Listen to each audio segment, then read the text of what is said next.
আজকে মহর্ষি মহেশ যোগীর 107তম জন্মদিন।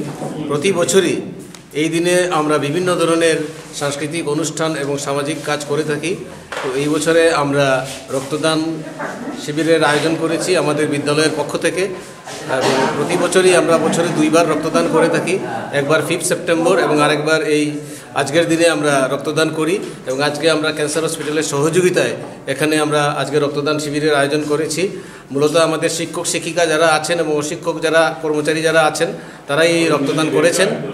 এবং আমরা আশা করি যে আমাদের এই রক্তদানের মাধ্যমে সমাজে একটা বার্তা যাবে, একটা সুন্দর একটা যাবে। আমরা একটা কথা জানি যে জীবন পথে রক্তদান, সেই জীবন পথে রক্তদানকে স্লোগান করেই আমরা এই কথা বলতে চাই যে আমাদের রক্তদানের মাধ্যমে যদি আরেকজনের জীবন বাঁচে তো সেটাই হবে আমাদের সার্থকতা, আজকের দিনের এই রক্তদান শিবিরের সার্থকতা। ধন্যবাদ।